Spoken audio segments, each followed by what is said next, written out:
তখন বাসায় ছিলা, ঘরে ছিল, তোমার ঘরে ছিলা? ঘরে যে মাসে গেছে তো বেডরুমের মাটিতে পড়েছিল সাংবাদিক দম্পতি সাগর রুনির নিথর মরদেহ। রক্তে ভেসে গেছে মেঝে।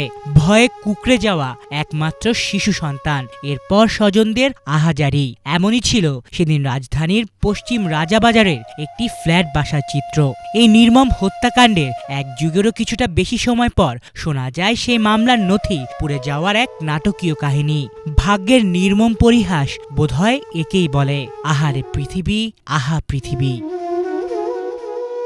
পতিত স্বৈরাচার আওয়ামী লীগ সরকারের সময় থেকেই আলোচিত সাগর রুনি হত্যা মামলা নিয়ে হতে থাকে একের পর এক নাটক। চাঞ্চল্যকর সাংবাদিক দম্পতি হত্যা মামলার বিচার যেন সোনার হরিণ। ফ্যাসিস্ট আওয়ামী লীগের পুলিশ, ডিবি, র্যাব সবাই মিলে প্রতিবেদন দাখিলের সময় পরিবর্তন করেছে শতাধিকবার।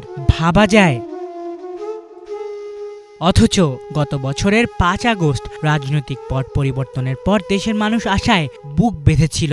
ভেবেছিল এবার বুঝি বিচার হবে একের পর এক ঘৃণিত সব হত্যাকাণ্ডের। কিন্তু এখন পর্যন্ত ন্যায় বিচারের বাণী কাঁদছে নীরবেই।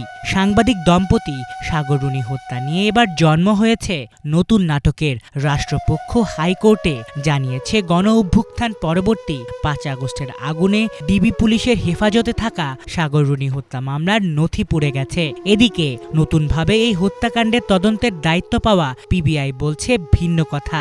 সংস্থাটির দাবি, ডিবি পুলিশের অনেক অফিসার বদলি হওয়ায় পুরনো নথি খুঁজে পাওয়া যাচ্ছে না। শুধু তাই না, নথি পুড়ে যাওয়ার কথা প্রচারের কিছুক্ষণ পরই এক অফিসিয়াল বিবৃতির মাধ্যমে তা অস্বীকার করে ঢাকা মেট্রোপলিটন পুলিশ। তারা জানায়, বিভিন্ন ইলেকট্রনিক ও প্রিন্ট মিডিয়ায় প্রচারিত সাগর রুনি হত্যা মামলার নথিপত্র ডিবি হেফাজতে পুড়ে যাওয়ার তথ্যটি সঠিক নয়। এর ফলে ১৩ বছর বিচারের মুখে ঝুলে থাকা হত্যা মামলা নিয়ে আবারও দেখা দিয়েছে ধোঁয়াশা। এদিকে মামলার নথি নিয়ে পিবিআই এবং ডিএমপির মুখোমুখি অবস্থানের পর নিজের ফেসবুক অ্যাকাউন্টে একটি আবেগঘন স্ট্যাটাস শেয়ার করেছেন সাগর রুনি দম্পতির সন্তান মাহির সরোয়ার মেঘ।